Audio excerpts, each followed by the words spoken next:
Well, good evening, you. Good evening, Asia. Good evening, CTO. Good evening, Vietnam. Good morning, southwestern United States and western United States. And Mando might be in transit. I'm not sure, but we're going to make this happen anyway. How is everybody?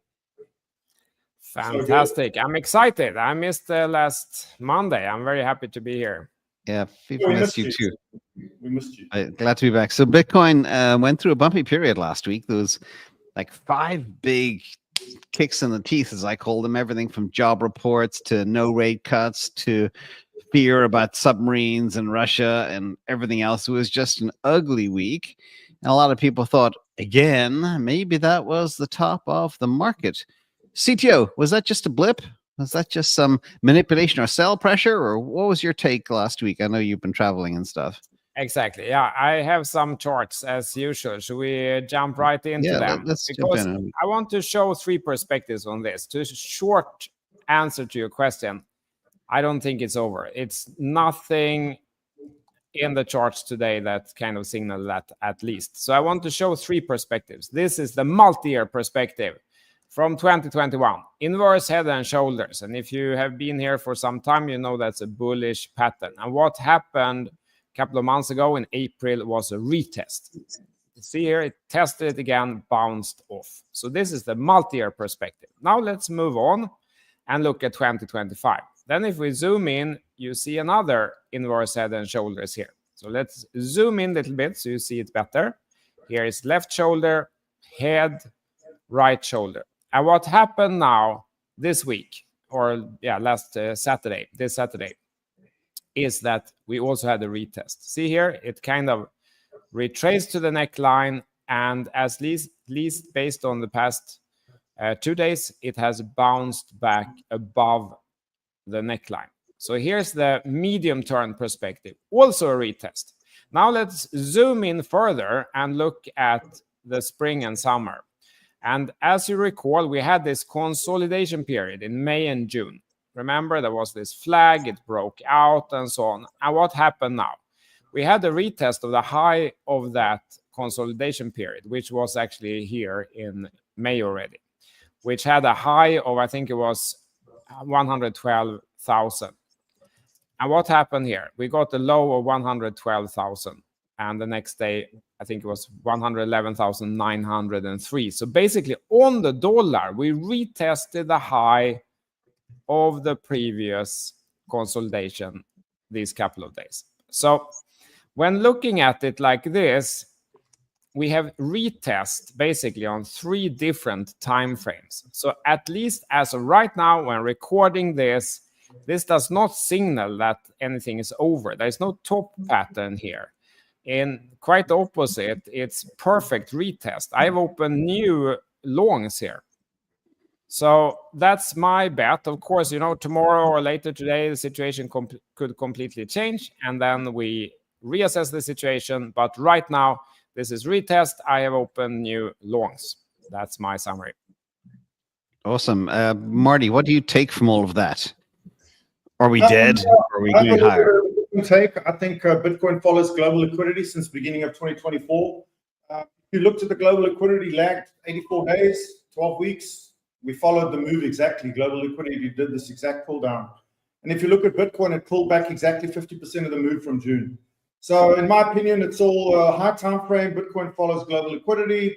Low time frame, Bitcoin is manipulated by the perpetual exchanges to flush long traders.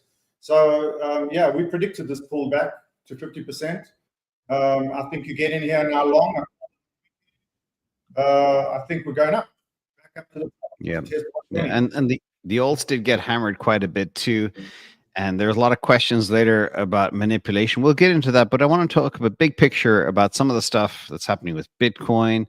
We'll touch on some treasuries. We'll touch on some losses and dangers of self-custody, a little bit about central bank digital currencies, new treasuries. I mean, treasuries are popping up in every country. I used to say it was like 1 every 2 days. Then it became 1 every day. Now there's like 5 a day. It's out of control. But let's get into this story. Mando, again, I don't know where he is. He might be traveling. It's summertime, of course. But this is one chart I do want to talk to for a second. There used to be a time when 10 Bitcoin was, one whole coin is an aspirational goal. But then everybody thinks, oh, well, what about 10? What's the possibility of getting to 10? Shout out to Sanjay as well, who got this to me. Basically, it shows you how it gets harder and harder every year to get to 10 Bitcoin. So in 2013, you could reach 10 Bitcoin in like 5 to 10 years with $200 a week. And then in 2020, it took about $880 a month to hit the same goal in 5 years. But in 2025, if you're dropping 4,000 a month, it would take 50 years to get to 10 Bitcoin. 50 years? I don't know about 50 years. So again, from to get 2013, 200 a week, which is 800 a month. Then 800 a month again in 2020 would take 5 years, and then 4,000 a month would take 50 years to get to 10 Bitcoin. Do you think, Marty, for you first, is getting to 10 Bitcoin now an impossibility for people who are new to the space? Yeah, I think getting to 10 Bitcoin is hard for a treasury company at this point. There's not a lot of Bitcoin available. It's got to come out of the woodwork, out of these old Satoshi era wallets. No one's selling. In my opinion, no one's selling. I watch the blockchain constantly for all large transactions, and not only is nobody selling, nobody moving, but the market maker is also not manipulating Bitcoin anymore. Bitcoin is taken off. It's no longer requires market making. I believe it's on its way, guys. There's a supply shock incoming. It's already happening. So why is the price not going up, Marty? I mean, the price is manipulated, guys. Crypto prices are manipulated until they're not. It's suppressed for accumulation. It's like a beach ball being held under the water. At some point, it'll pop out of the water and it'll do a markup, just like we did previously, and marked up to 100,000 and to 120. It's going to mark up next to 140, in my opinion, and catch everyone out of the trade. We suppressed right here at this level. I mean, it's pretty obvious. I can tell you exactly who's suppressing it, how they're suppressing it. And they're losing control of Bitcoin a little bit. I always say it's Wall Street versus Binance. I think the Wall Street market makers have taken over. They've got most of the liquidity. The US now holds majority of, I think 40% of the supply is being held by Wall Street. And so with their market makers, they're suppressing the price at around this level. I believe the next move up they'll take it to is 125. The altcoins, however, are less manipulated. Remember, there's only 4 crypto assets that are regulated on the CME in the US: Bitcoin, Ethereum, Solana, and XRP. Binance still has control over Solana. They're the number 1 validator. They still have control over other smaller alts like Sui. They're the number 1 validator. They've now got control over Hyperliquid because they're listed in the US. And once they get control over it, they manipulate it to fit their casino. So they're liquidating longs, high leverage longs, and making money. It's a business model. And until they can't, they'll be doing that. So in my opinion, Bitcoin and Ethereum they've reduced their dominance because of Wall Street, because the minute they become an ETF, the liquidity goes up, the buyers become more treasury companies and long-term holders, less ability for Binance to manipulate. So they move on to the altcoins. And that's just basically on-chain evidence. I can watch them sending large transactions. I mean, guys, over the weekend, I did a tally. Binance sent hundreds of thousands of Solana to Wintermute, their number 1 market maker, and thousands of Ethereum. Now, if you look at their proof of reserves, it shows 0. They don't have any. So It's a big question, and I'm not the only one. We've got the OKX partner, one of the board members, also asking the same question. So there is some shenanigans going on. I think Binance is losing their supremacy, and they're panicking a little bit. Definitely with regulation coming, they're going to be surveilled. So it's an interesting time. I think the beach ball is going to pop out of the water, in my opinion. So basically, Bitcoin is manipulated less, but crypto is still being hardcore manipulated because they see the window closing before somebody comes down hard on them. CTO, can people still get to 10 Bitcoin if they're starting now? Yeah, of course, it's a lot of money today. It's like it's $1 million in today's price and monetary value. So, of course, and I mean, probably the price will go up over time. At least it has so far. So, it might be harder and harder. I think need to if setting that as a target, need to combine strategies. Maybe can't just work and save, right, as a salary. Maybe need to start a company on the side, need to learn trading, need to do multiple things to reach that target today, because it might be harder and harder. Like if we're sitting here doing this in 5 years, prices are maybe even higher even in constant purchase power value. So yeah, I think you need to really develop a strategy, and at least my conclusion is that the best combination is to learn trading and also doing some entrepreneurial work. That's the only way to do something that scales. You can, unless you're a handful of AI researchers today, it's very difficult to make a lot of money or make enough money for 10 BTC by salary alone. So that's my take, but I think it's possible, definitely. I think you're muted, James. Yeah, sorry. But we saw Mando pop He in. did. And, Mando had an emergency, but he's here and he's on his way. So Mando's coming. Guys, if you want 10 Bitcoin, you better do it fast, because I believe it's going to 125,000 within 10 days. So, and it's not coming down. In my opinion, it won't come down till the top of the business cycle, and that'll be Q2, Q3, 2026. Once we're in the middle of quantitative easing. And then I think the pullback will come, probably from 160 down to back to 125. I think 125 will be our new floor. So this to me is still discounted under 125. That's my opinion. And we'll see then. We'll be doing the show and we'll update. Is Mando here? Yeah, Mando's here. Thank you, Mando. And sorry about your little emergency. Yeah. Yeah. By the way, before I forget, links below. We're watch streaming this on all our different channels, but on my channel, you'll see the links below for all these gentlemen, in case you don't know them, but that's highly unlikely at this stage. Mando, thank you for joining. Happy Monday. Sorry about your little kerfuffle before. We were talking, we're going through a couple of topics all at the same time. One of them is, it was a very interesting chart of how long it takes to get to 10 Bitcoin. Like in 2013, you could get to 10 Bitcoin by DCAing $200 a week in 10 years.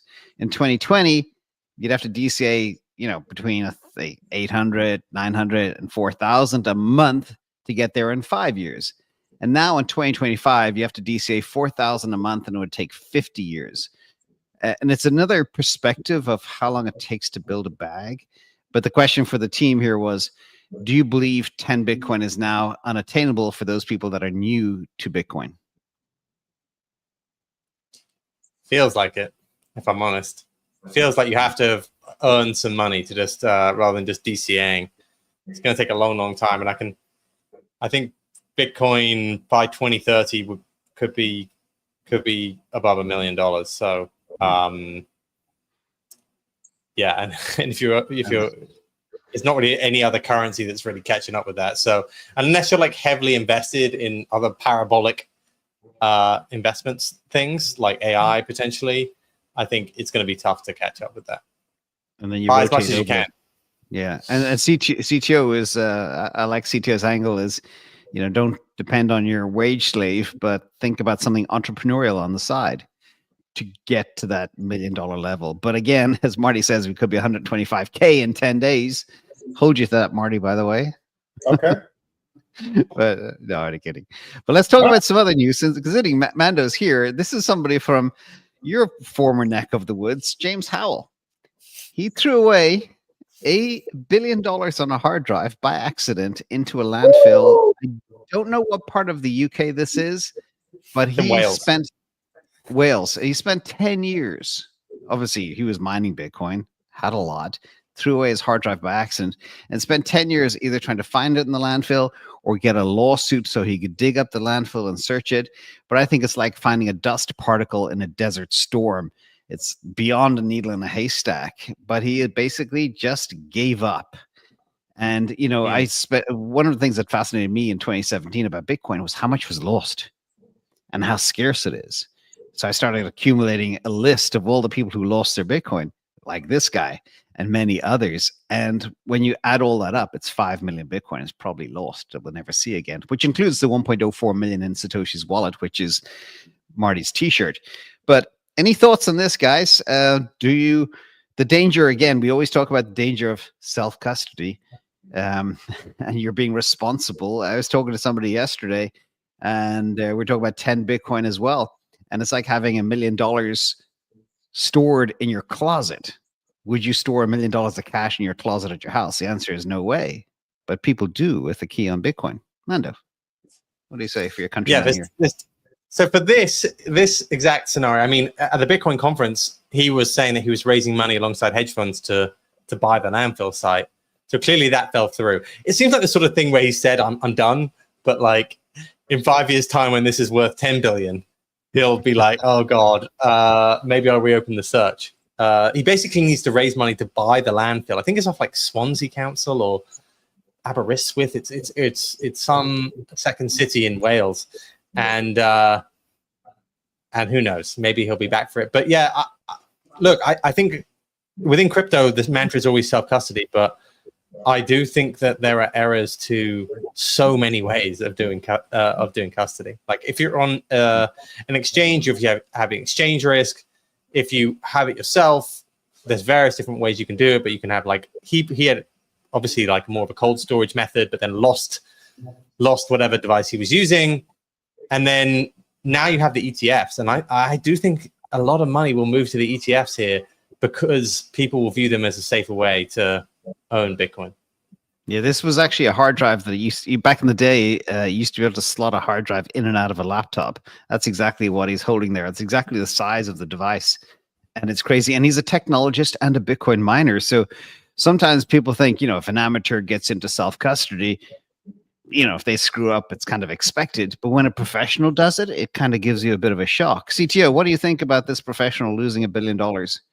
Yeah, I mean, it's pretty difficult to do self-custody because you have to cover for many different ways. You have to make sure that you can recover it. So you need to have many backups. At the same time, you need to cover for the fact that someone could, break into your home, or the cleaning lady, knows what you're doing. So she's trying to find the backup with the seed phrases. Then you have to cover for that.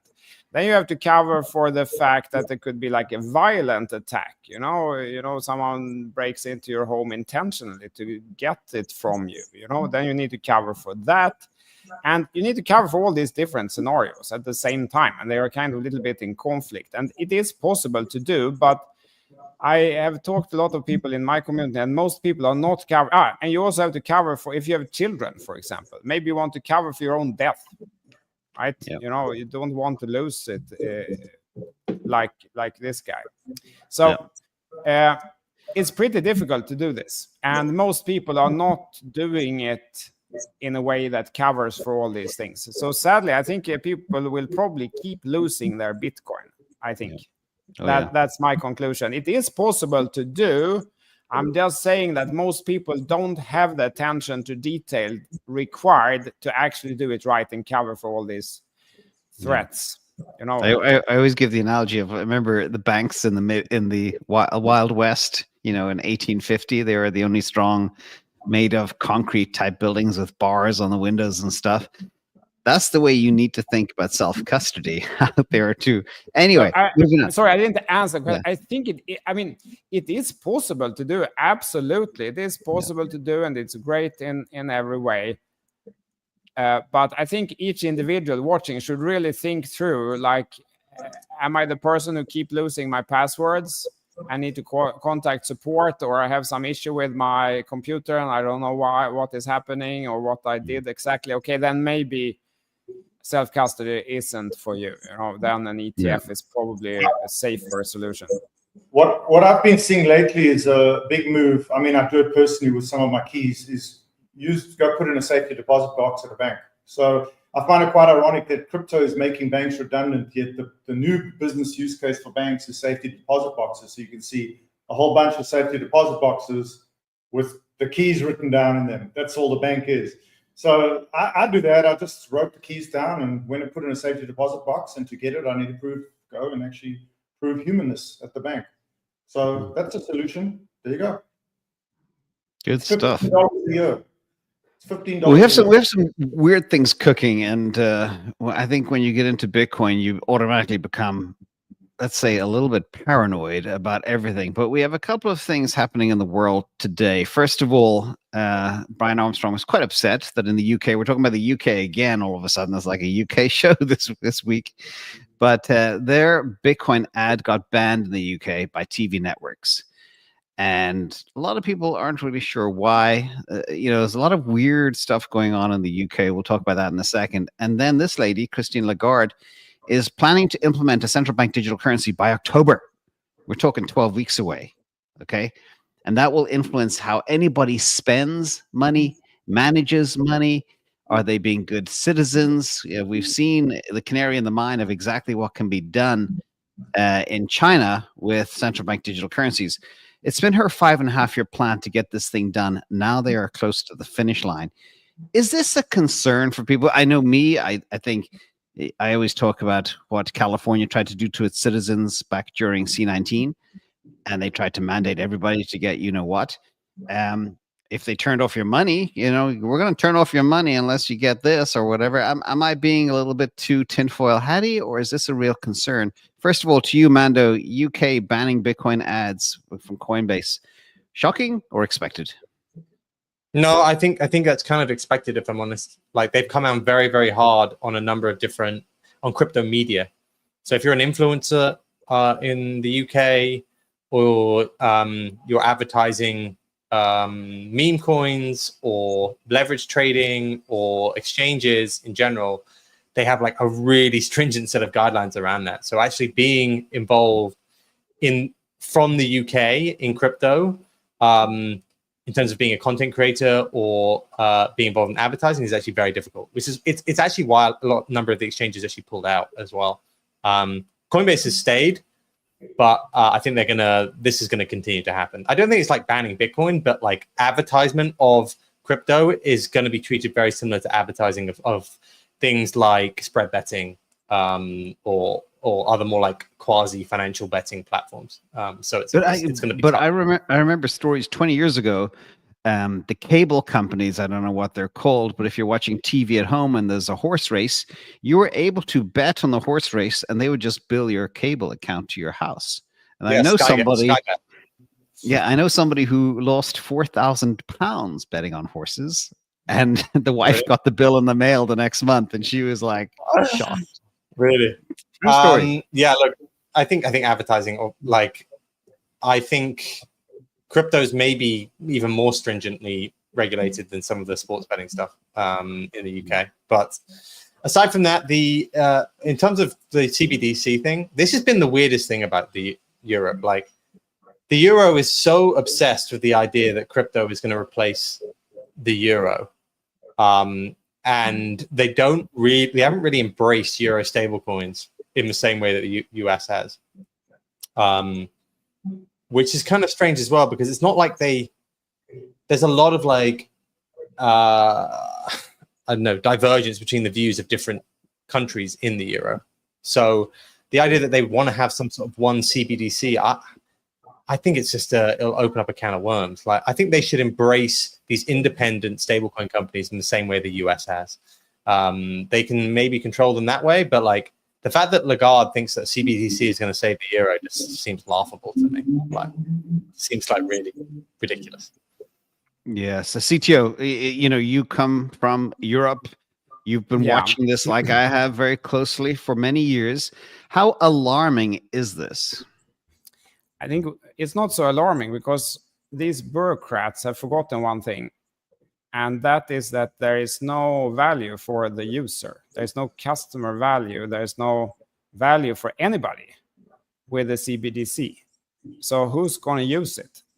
That they have forgotten about. They just think that they're going to create this and then it's going to take over everything. But I don't think so, because I can't identify the business case. Like, the business case of stablecoin on a public ledger is enormous. We don't need to reiterate that, but it has basically taken over so much of financial activity because it's highly useful. But if you don't have that, you can as well use any of the payment apps that's already existing. It doesn't bring any additional advantage to anybody. So I don't think anyone's going to use it, and they just haven't thought about that because none of them have ever done any business activity in their entire life. So they forgot about the customer. Yeah, but the problem is they were limiting cash amounts, cash payments, transfer payments, digital payments, and that in turn will force people to use the CBDC. Correct? Like if you got to transfer I don't think so, $1,000 to a because partner. most people are not using. I think I saw some statistic in Sweden, for example, my home country of birth. 98.7% or something like that of payments are already digital. So the remaining, 1% is maybe it's like old people who don't have a phone, something like that. They are not going to use the CBDC. So I think that the use case just isn't there. There's no benefit for anyone. So I'm not so worried about it. I think it will fail miserably, the CBDC euro experiment. I think they will decommission it in the end. I think you're being very optimistic. I think they will mandate it and will force it. Marty, what do you think of central bank digital currencies? I call them Orwellian spy coins. Are you a fan? I mean, regulatory capture is definitely part of the agenda for any bureaucratic or authoritarian government. They've never liked crypto because it takes away their power. But as I always tell people, the number one sort of use case of crypto is anti-establishment. So any pushback by any regulatory body or government simply plays into the major use case of crypto. So all this does is make people want Bitcoin more, in my opinion, because it's making the threat real. I think CBDC is very hard to implement. Like CTO says, the incentives are very low. I think that if there's any other option, they'll win. I think you haven't even seen the beginning of the re-dollarization across the world through the US stablecoins. We've just had the Genius Act for a couple of weeks. I think Donald Trump is going to push the digital dollar throughout the world like you've never seen, and it's going to go throughout Europe as well as an option. So in my opinion, I don't think it's going to work. This reminds me of Maxine Waters, right? Maxine Waters had the same narrative in the US Senate when she took down Facebook Libra project. That was the first time we ever saw sort of a representative in the government come at crypto so hard. So it reminds me of that. It just feels like it's a couple of years behind. I think it's going to reach the same conclusion. You can't beat these technologies. You can try and, sugarcoat them. You can try and change them. You can try and own them. But at the end of the day, I think people want decentralized money. And if they have that option, they'll use it. But to your point, I think within the government sector, I think they might use a CBDC. And they'll try and push it through banking and capital controls and financial repression in the EU, because we all know the EU is in trouble financially. And this is usually what countries do when they're in financial trouble, is do capital controls, lower the amount of money you're allowed to access every day. They're loaning you money, guys. There is no money. Yeah. So I think this is all just part of that, quite lagged, and absolutely Europe in the worst case. Go ahead. And end stage fourth turning stuff. I hope not, but we have to be paranoid. And then we have a new Metaplanet in Japan. This company is called Convano, which, believe it or not, they run apparently nail salons across Japan, and they're trying to buy 21,000 Bitcoin. I mean, the for some reason, like a lot of these things are popping up in Japan because the yen is swirling around the toilet and it's about to be flushed, and that's why these Japanese companies are desperate to move to Bitcoin. And same with companies across Sweden and the Middle East and Canada and everywhere else. These treasuries are insane, everybody. Marty, back to you. What do you think of another Metaplanet out of Japan? Yeah, I mean, Metaplanet, we've seen this last few weeks, they're getting very aggressive. They're buying, thousands of Bitcoin at a time now. But this Convano is interesting. They've even got a really nice website. You can go to convano.com and look at the analytics. They've got a beautiful dashboard. They have 165 Bitcoin, and their goal is 21,000. Just another Jack Mallers type 21,000 branding. But they've got a nice graph here showing each person. They're just basically copying the Sailor Tracker. Yeah, it's legitimate. I haven't yet seen any kind of filing on the SEC for this. So they haven't, moved over and registered in the US yet in any way. But on the Japanese market, they're trading live. I'd like to see them come over and trade on the US market as well. But here we go. We've got another one. This is just added to the list. Yeah.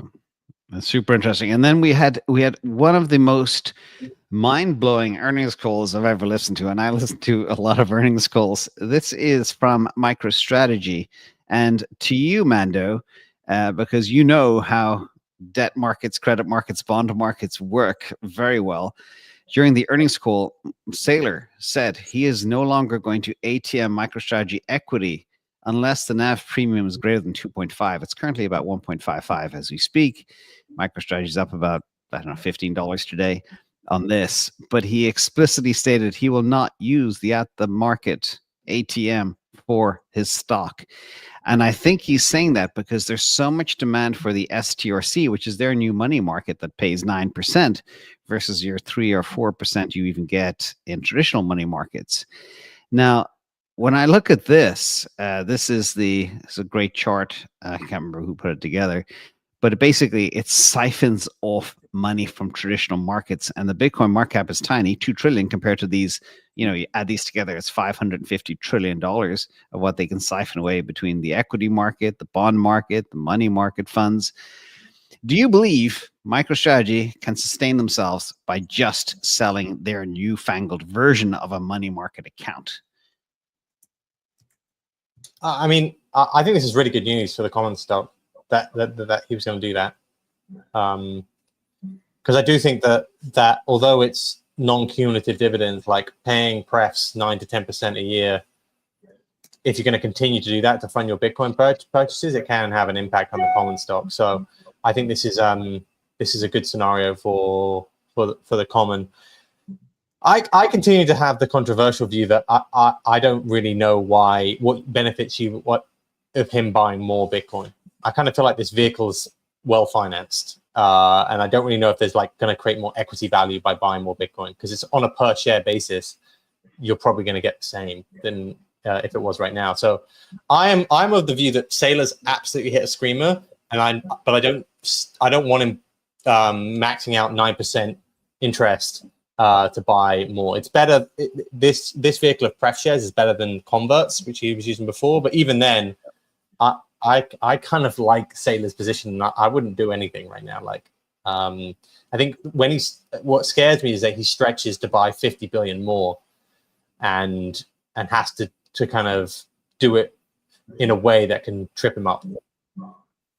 Yeah, but he is very, very well aware of risk. Good thing he's been through the previous cycle, and I think he's a smart guy. He said the price of Bitcoin has to fall below $20,000 before he even breaks a sweat, and even if that happens, they can still pay off their debt for the 10 years after that level. So he is covered on both sides. But I find this completely fascinating. Marty, do you watch the Infinite Money Glitch at all? Is it of interest to you? No, it is. No, I think it's great. I think the biggest misunderstanding is all of the different offerings from MicroStrategy and how they tailor-made for each particular kind of industry and investment type. From dividend bearing to fixed income to low volatility. I mean, each one has a specific use case. So it's not just random. The guy's literally only begun. He's building a new yield curve. Does that make sense to you? I believe he's making a new yield curve on top of Bitcoin, and ultimately Bitcoin bonds. If you look at what he's doing, I believe that's his strategy. So I think the strategy is bigger than you realize. And as long as his liquidation prices are down there in the 20s, I think it will be safe forever. I don't see a problem. Go ahead. Yeah, it's funny because going back and reflecting on 2020 and 2021, one of the things I was hoping for was a Bitcoin-backed stablecoin with yield. He could do that. Well, that's what he's doing. That's what he's basically doing, almost with a different type of flavor. But why didn't this solution come from Bitcoin itself? That's kind of a little bit interesting. CTO, any thoughts on that?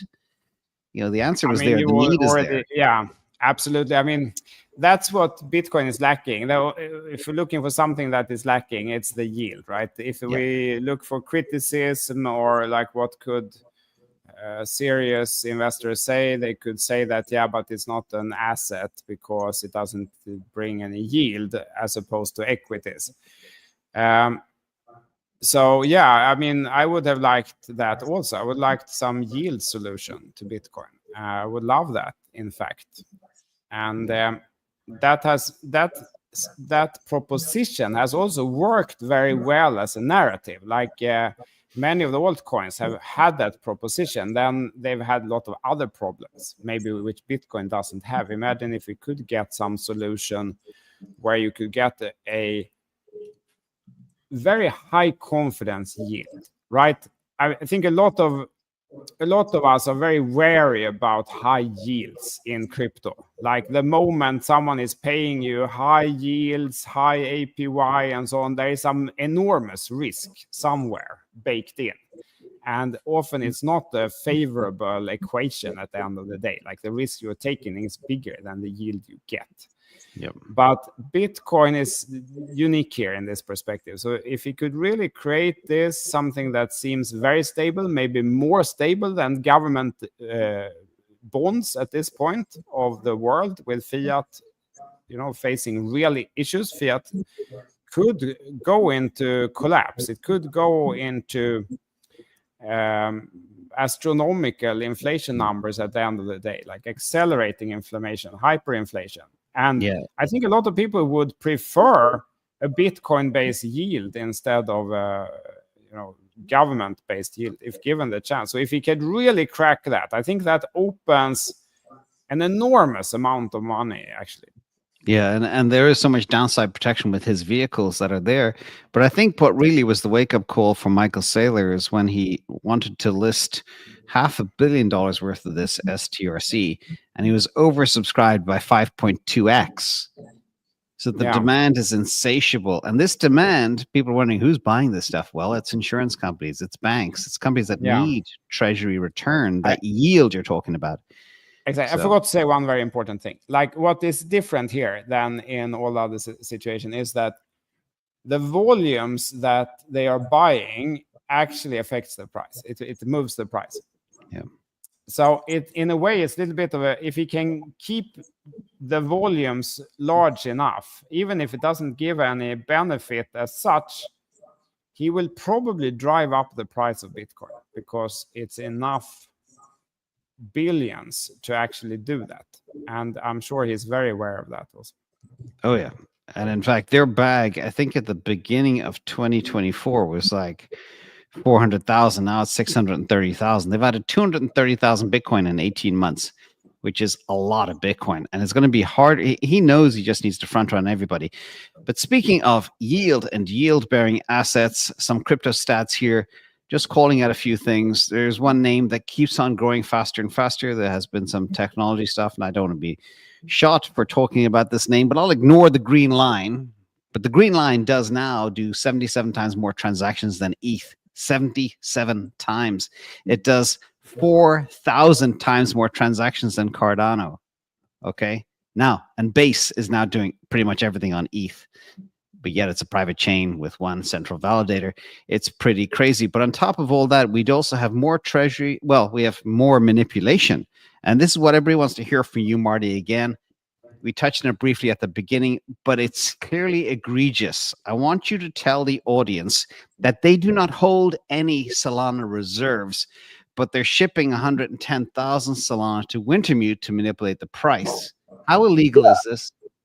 The problem is that it's actually not illegal. None of this is illegal. I mean, that is the race to regulate, right? That is why there's so much energy to regulate in the USA. Is I believe that they're aware of this. And it's not illegal. Remember, this is outside of the jurisdiction, and crypto is a globally fungible commodity. So they can do it. They're not under any obligation not to do it. The problem is, are they trading with customer funds? And that has now become a subject discussed by not only me, but OKX's partners. I mean, other centralized exchanges are asking the question. It's starting to smell a little bit like a Sam Bankman-Fried thing. Like, are they doing all the same things they accused Sam Bankman-Fried of doing in order to suppress and manipulate using customer funds? So that's the question. But remember, there are a couple of caveats. They only produce their proof of reserves on a website, Binance, on the 1st of every month. So we know that as of July 1st of the month, which is now already a month away, we should get the August numbers coming out probably today or tomorrow. CZ says usually around the 6th of the month. They had 0 ETH and 0 SOL. All of the ETH and SOL they had was customer funds. In other words, 100% back. ETH exactly 100% back. That's 5 million ETH. And Sol 100.03. So, very close to none. So where are they getting these assets they're sending to Wintermute? Wintermute will defend themselves, but at the end of the day, they are sending assets to Wintermute. We can see it on chain. What are these assets? If they don't have these assets, where are they getting them? Do they have private stashes? Are they off-books proof of reserves? What's going on? So there's a lot of questions. And I think that the Clarity and Market Structure Act will include verbiage and will introduce surveillance so that this can't happen anymore as regulated brokers. Binance is a regulated broker now in the US and in other jurisdictions. They've tried to go offshore as much as possible, but it's clamping in. And everyone always asks me, how are they going to stop this? Well, using regulatory collusion. They're going to slowly, reduce the area in which Binance can operate illegally, until which point that they'll have to surveil and register their interactions with market makers. But as of right now, 100% Binance and Coinbase are manipulating the markets to support their futures perpetual markets. 100%. Exactly. And everybody remember, when you are trading in perps, you got to know who you're up against. So you need to be aware of this before you go into a position and make sure you don't get liquidated. And in fact, when things capitulate and hit a bottom, that's when you perp hard and get in. But we also saw something very big. Thank you for that, Marty. Very big happening on the CME futures. A massive 252% surge, trading volume up to 8.1 billion in July, a new all-time high, record activity. What this typically means, Mando, is institutions are positioning themselves for gains, and that's probably because 8 Sol ETFs are coming in addition. How would you interpret this explosion in CME volume for Solana? Yeah, I mean, you saw, was it Invesco filed for a Solana perp ETF last week? I think we're really just waiting on BlackRock for this. I think Solana is going to have a really good Q4 probably, and maybe start of next year. I think what's happening in ETH right now is going to happen to Solana, basically. Hold on a second. As in, like, you're saying start of next year. You expect the bull run to go into 2026. I want to put a line under that. I don't believe in the 4 year cycle. So yeah, I think we're now in this sort of shallower cycles. Let me put it that way, which match far more of the stock market. And my general here is that Solana is going to set itself up for widespread ETFs. Hopefully, BlackRock files. Then you start to see inflows, hopefully, and then you start to see the treasury companies really pile in. We have a few in Solana, but not now at the same scale as we have in ETH.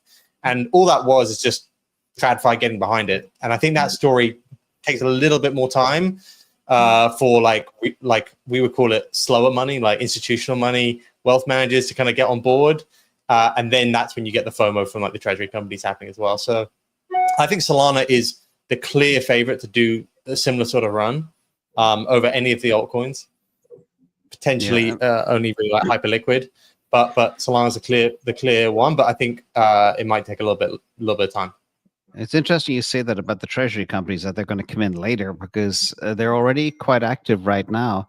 DFDV just bought the dip, another 110,000 Sol. I think they're up to about 1.3 million. You got UPEXI, 1.9 million. Marty, I know you track these puppies too. And then another new one just popped in as well. And by the way, when you look at the pace of the treasury companies and where they're hitting and the amount that they are buying, you got a couple of zombie companies, like completely dead companies that are jumping into hype treasuries. I like hype. I don't like the treasury companies, but some of these companies are kind of interesting. Marty, what's your take on Sol treasuries versus what Mando said? Mando, I love what you said. The piece is, I think the Sol treasuries are already front running the big stuff that's coming in Q4 or even early 2026. Marty. Yeah, I mean, the big news last week, actually, if you look at a regulatory side, is the SEC acknowledging CBOEs filing for a generic spot ETF structure for commodity-based shares. Now, this is a huge news because it basically green lights any crypto project from creating an ETF now or applying for an ETF, and that's across all exchanges. That was the big news. So I think it's all opening up the door for the approval of the Solana ETFs. There's now 8 of them. They're all in kind, which is huge, and they all include staking. There's now also 3 futures ETFs. There's 2 running live, and as Mando says, Invesco filed for a 3rd one. So there's definitely a lot of momentum behind Solana at the institutional level, as well as SUI. SUI just picked up a treasury company, Mill City Ventures, with support from the SUI Foundation, a $500 million investment. That's the biggest one we've seen for SUI. So this is a recurring theme. I think leading into 2026, we're going to see more crypto ETFs than you can imagine across all spectrums. I think they're going to approve them all at once. It's going to be a massive big inflow into TradFi. So that CBOE filing approval by the SEC, I think, was the biggest news last week in the regulatory environment. A lot of people didn't see. As far as Solana goes, they released the Seeker phone is getting shipped today, August 4th. That's 150,000 units. And I think that's going to create another frenzy for Solana. They're upgrading to Firedancer. There's now 10% of the stake running on Firedancer. It's clicking on all cylinders. I think you ain't seen nothing yet when it comes to Solana. It's clearly being suppressed for institutional accumulation. And as I said, Binance has slowly moved up the ranks. They were the number 7 validator at the beginning of the year. They're now the number 1 validator. Now, you got to ask the question, why does Binance want to be the number 1 validator for Solana and the number 1 validator for SUI? Because they believe in it. I mean, I think they want a piece of the action, right? And so, I think Solana is going to feature heavily in stablecoin economy. It's going to feature heavily in TradFi stocks, X stocks, internet capital markets, and it's the only one that has a dedicated physical internet being built for it for high-speed blockchain transactions with 0.00. Everyone else is behind because they haven't even come close to 1500 TPS. So once you hit 1500 TPS, you hit the scaling limits of the public internet, and you have to have a solution for that. Now, XRP doesn't have a solution. Ethereum doesn't have a solution. Not even Base sequences have a solution because they don't get close. They don't even get near 100 transactions per second. So I think Solana has a huge fundamental head start. As far as the price goes, it's always been very decoupled from the fundamentals, but that's about to change. I think Binance has now turned the corner. I think regulatory will come down on them with regards to their manipulation. They can't suppress and accumulate anymore. And I think it's just going to be balls to the wall, treasury countries all the way. And just one second, DTO mentioned you want yield with Bitcoin. Guys, there's already projects on both SUI and Solana to bring Bitcoin liquidity onto those networks and allow you to generate yield. I'm generating 0.07% a day in a ZBTC USDC pool now on Meteora. That's 25% a year. Okay, that's stable coin. It's Bitcoin with stable coin, very low volatility. It's already happening, and you have ICA on SUI doing the same thing with MPC technology. It's going to happen. There are going to be institutional versions of it. We've got a Bitcoin DEX coming out, Bitcoin yield products coming out. It's happening. The teams are building. It's just a matter of time. So there will be solutions for Bitcoin yield on these other execution networks. And before we go to CTO, I just want to remind everybody why we talk about Solana is because it's running away with all the activity, all the users, all the transactions in crypto. CTO, what do you think of all of this? Yeah, so to add one perspective, because I've been in this situation many times, like you identify something, like there's all this volume, all this activity.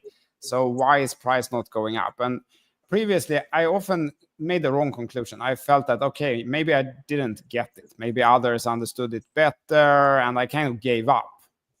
While actually, I was just too early. I just saw it too early, and not enough other people saw it yet. So price didn't go up because they didn't buy it. And later, much later, after I had given up, price went up. So I've learned that lesson that sometimes you just have to wait longer. You identify this and it feels like nothing happens. You feel like giving up, but at least for me, that was usually the wrong thing to do. It's better to just wait and see if you can identify. So if I can show 2 charts here, because we talked about something else for a long time before anything happened. Here's ETH. We sat there, Mando, you brought this point up quite long before anything moved and said that, institutions should, might pick up ETH and so on. And then it actually happened. And it was pretty easy to identify. If you look at this picture here, everyone watching, it was not that difficult to identify when it happened, when they turned around. You don't need really any special knowledge or anything to see that this has turned around in the other direction. because suddenly that happened. Institutions, they started buying. They had heard about that something more than Bitcoin, and it was Ethereum is the second biggest, and that's all they knew. So they went and bought the second biggest coin, the one that you can program on something. That's all there is to it, and price goes up. Then I am sure that the same thing is going to happen here. Like at one point, this chart here, this is Sol BTC, it was very clearly turned in the other direction. And I don't think any one of us here or anyone else is going to miss it. I don't think there's any risk to miss it when it starts going the other way. And then we had in your bullet points, James, you said, is $1,000 Sol even possible?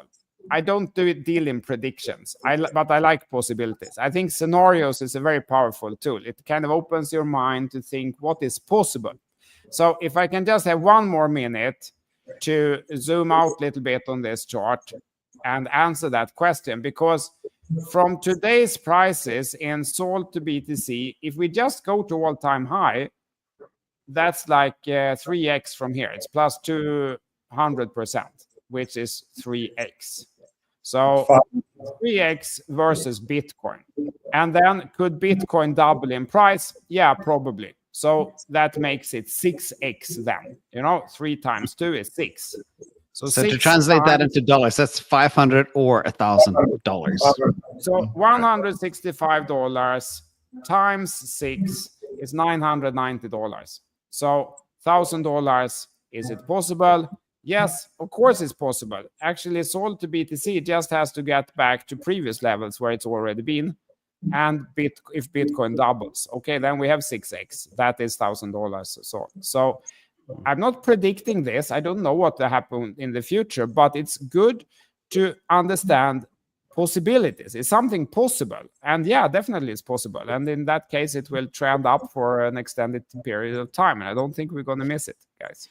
I like my whole thing. I love your predictions versus possibilities. I like to do expected values and allocate probabilities to actual amounts, which is cool. So I love that. I love that take. And we're going to wrap up. We're at 52 minutes. We try to keep this to an hour. We have this rapid fire round that we hinted on. There's a guy called Mert from one of the Solana developers, and he keeps talking about Solana being $1,000. Like it tweets every day. Mando, you see that? You follow Mert at all? He's like totally I definitely follow Mert. I definitely follow Mert. He's like Solana OG, right? Yeah. But he keeps saying $1,000, $1,000. I think, I like your perspective, but I think it's unlikely. If we get to 350, 500, that would be incredible. But we'll see. We don't know. And then, Marty, you did mention the Seeker phone is shipping right now. What will this ship with? Does anybody know? Because there was NFTs and there was Bonk. People made a fortune on that last time around. They've created a dedicated token for Solana Mobile. It's called SKR. It's on Sol. It's already trading. I actually bought very low, done very well on it already. So we'll see how that does. SKR. But a lot of airdrops. So expect a lot of airdrops to the phone. But a lot of apps. I'm hearing there's a lot of dedicated new apps for social networking and things like that with the Solana phone ecosystem. Very exciting news. With regard to Solana 1000, I think we run to 300 to 400, but then they finally pass a lowered inflation change to the economics, which we all know they want. And now Galaxy has actually written one up, which I think is going to get all the support it needs. Remember, this is very, very highly decentralized, so they need 2/3 of a governance vote, not a 50% vote. They need at least 2/3, in which they missed out by a few votes for the previous attempt to lower inflation and make it more aligned with the market. I think that'll happen. When that does happen, I think Sol will go upwards into the 700s, 800 region very fast. Wow. That's the only reason there's a lot of selling pressure on Solana. It's just every time there's any inflation, typically it gets sold for profit by the validators. So that to me is a big highlight that'll happen. That change. But overall, I think if you look at fundamentals, I'm a big fundamental guy. I'm seeking fundamentals. In stock, we have fundamentals. If you look at the fundamentals of what's going on, if you just divorce yourself from the charts, Solana right now has 70% of all blockchain transactions. There we go. So that's all I really look at. Is that going up or is that going down? Base has made, we've all been very aware on social media, Base has made a massive marketing strategy over the last weeks for their Base app and their Base swaps and their Base launch pads, and props to them. They're doing a good job. Jesse's doing a good job, a lot of energy. But I just want to inform people, you can go grok yourself. Base is not a blockchain. Stop saying that. It's not a chain. Base is a sequencer network. It's centralized. It's not open source. In my opinion, it's not any different from the Coinbase app. It's an Ethereum-based ecosystem. They roll up transactions and write them to Ethereum, and then there's a 7-day escrow on Ethereum for Ethereum validators to dispute any of those rolled up transactions. So anything happening on Base is in a 7-day escrow, and that'll become very clear when they get to market structure and start to pass laws about this, and they'll have to disclose their securities. So I'm not that threatened by Base at all. I don't think their transactions really account for it for much. I still look at Ethereum as the L1. It's running at 14 to 15 TPS right now. Their product timeline to improve the settlement time and scalability of Ethereum runs to 2028, according to Vitalik. I'm very much a part of that now. I've got to know that timeline very clearly so that I can argue the points with maximum education. And it looks like they have a plan for 2028. By that time, they will have rolled out a new Ethereum L1 version. They will fork the current version, and it will be, equatable to a Cardano type speed and scalability metric, which was, if you all remember, Vitalik, Charles Hodgkinson, and all of the guys from Cosmos, they were all part of the original sort of cypherpunk computer club that came up with EVM, the architecture, and they all had great ideas for improving it. And Charles improved Cardano, and I think Vitalik's going to make the same. Evan Bachman proposed improvements to Ethereum and introduce a better architecture for scalability and speed, but it's around 2028. So I become an Ethereum bull along that timeline. As they make those improvements, I will get on board. But until then, I'm not a big believer in L2, and you know that, and I'll stand by it. I don't believe. I think layer 2s were invented to solve a problem that inherently should have been fixed in L1.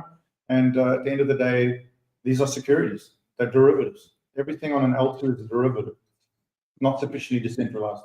There you go. So I think what Ethereum does by 2028 will be too little too late, because by that time, Solana will be churning along at over 1 million TPS. But that's just my point of view. The roadmap is already there. It's just about to be implemented. Mando, question for you in the quick fire round. A lot of people are very concerned about being ravaged by inflation. You hear people saying, oh, car insurance is through the roof, and food is through the roof, and medical insurance, and everything is getting very expensive. What do you believe is your hurdle rate to cover just so you can tread water in the ocean?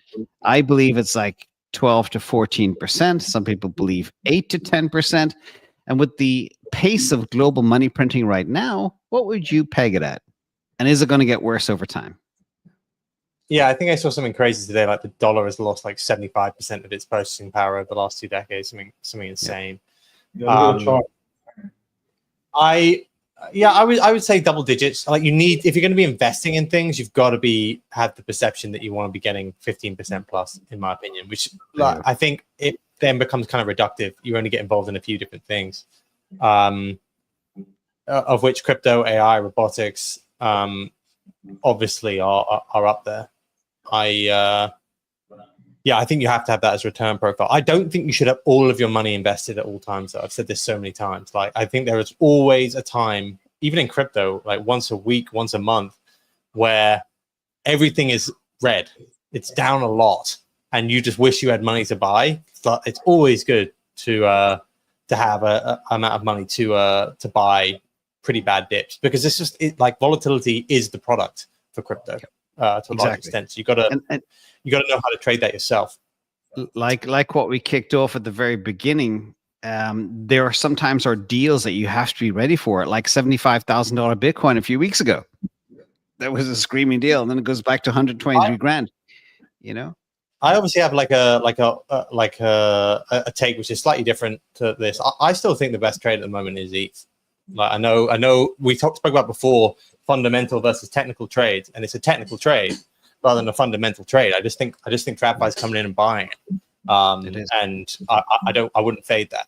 I think it's going to continue. Tom Lee lit that fuse in a big way. For the first time ever in the history of the ETH ETF, it actually matched the Bitcoin flows over the last month.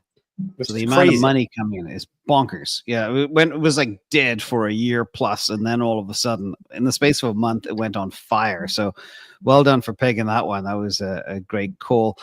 But there are some changes Solana will have happening. that trade. I think Solana will have that trade. Like I said, I just think that right now, and I do this as a trade. Like trader, you look at two things. You look at fundamentals, like what's got the fastest chain, like what's the best for payments, and then you look at the technicals of a trade, like who's the buyer. And if you get the technicals of a trade wrong, you can be stuck in like a good fundamental trade for a long time, of what your perception of a long time would be. Let me put it that way.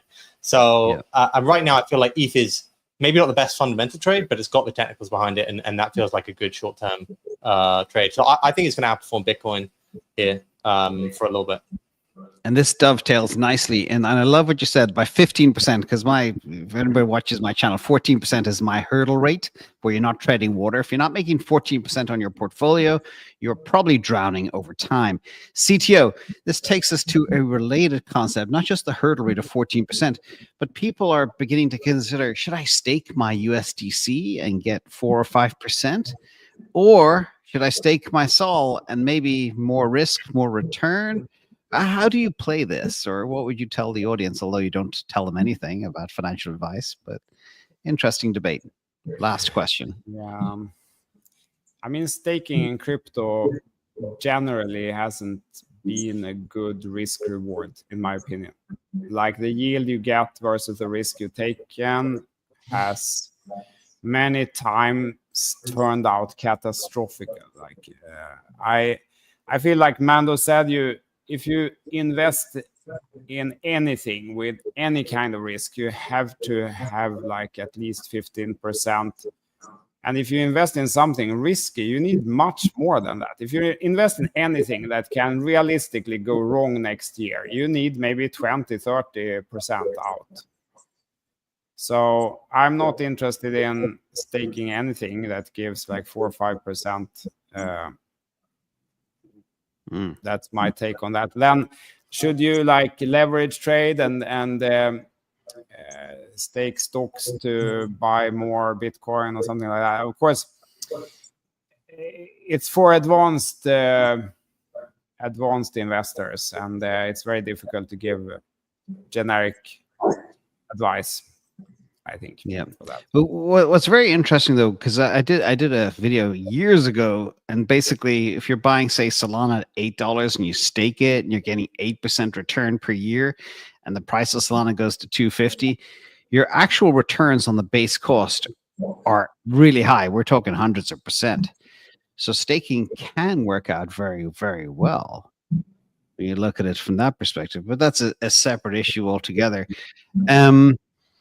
We are above the hour. I know it's very late your time, CTO, and it's late evening, Mando, your time.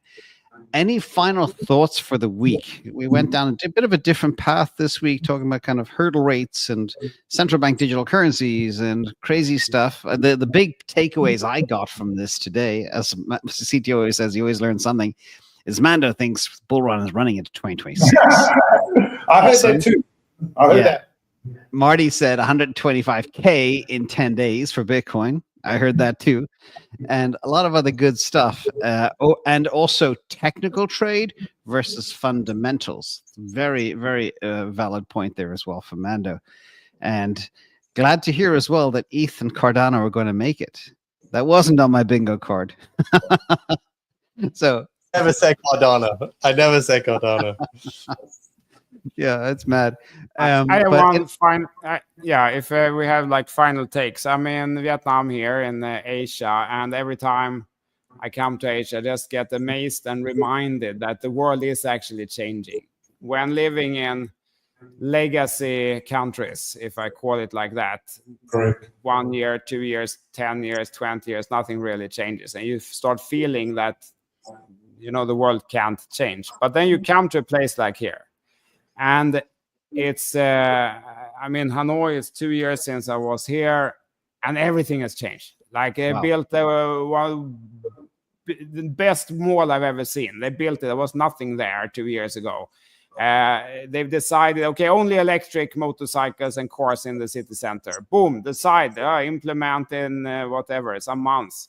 Everyone have to scrap the gasoline motorcycles and get electric ones. Boom, fix the pollution issue.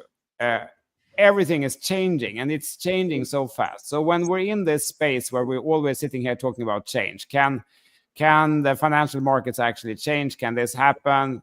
And sometimes when sitting in like a legacy environment, start feeling it's never going to happen, because how can the legacy that has been so entrenched ever changed? But then you come here, you breathe some fresh, polluted air full of change, and you feel like, oh, wow, yeah, it can actually change. These things that we're sitting talking about here, it can actually happen. The financial system can change. The, Solana, Ethereum, blockchains that aren't even invented yet can truly change the whole financial system. It can actually happen, guys. That's my take on this.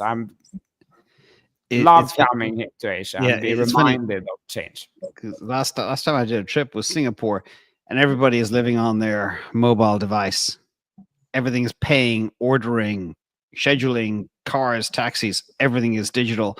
And I was in a store the other day, and there was a lady fumbling through a whole bunch of dollar bills and pennies and coins trying to pay for something. I was like, wow, I haven't seen that in a while. But yeah, the world is changing, but you're right. The West is very stagnant, and it doesn't evolve very fast.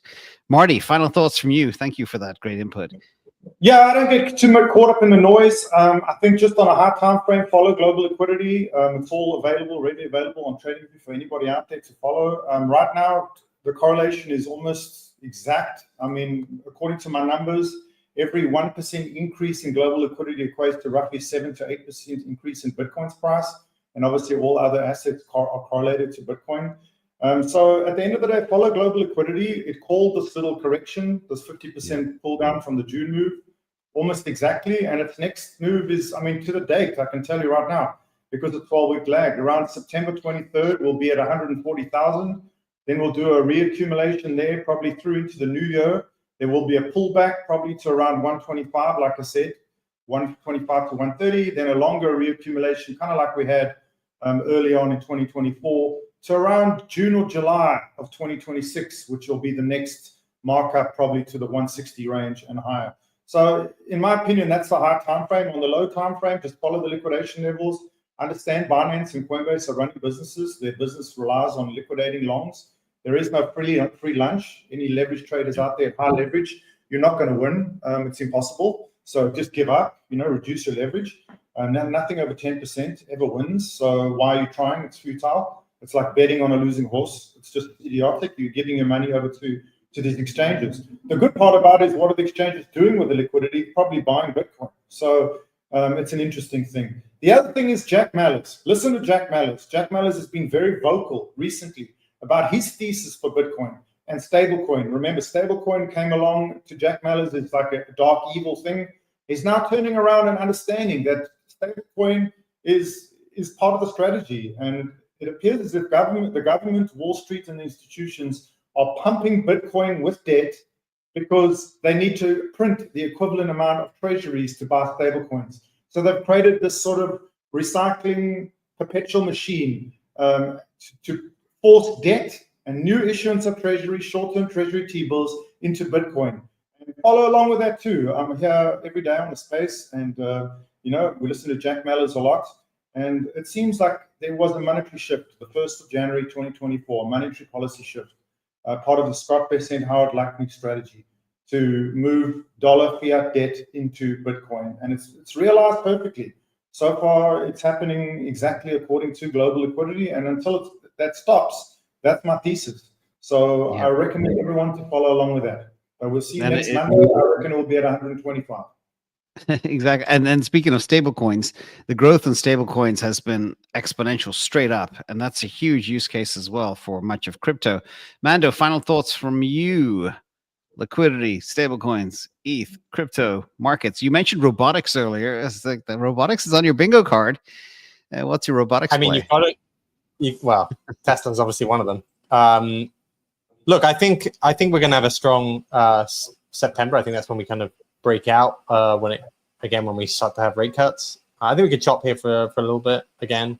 Like I said, I'm still a bit more bullish ETH, but I think we're not going to head much lower with the current situation that we're in. Like, we're actually diverging quite a lot from that M2 money supply chart, so I expect it to catch up pretty aggressively next month. It's a quiet month for a lot of data though this month. There's not going to be a lot of data.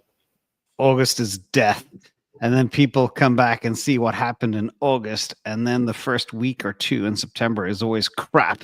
And then we rally from there. So expect a bumpy 4 to 6 weeks. That's always the way. Unless this time is different. We're not sure. But I want to thank you all for coming, everybody. Big thank you to Mando and Marty and CTO. Links below for everybody's channels and newsletters and websites and all that good stuff. Marty does killer spaces. Mando's newsletters and essential read every day. And of course, CTO for a very high IQ perspective on everything crypto and era digitalis, which is coming for us all, everybody. Look forward to seeing you guys next Monday. Cheers. Thanks for having our boys. See you next Monday at 1:25. If I'm wrong, I'll thank you, admit it. mods, as well. Bye. Have a good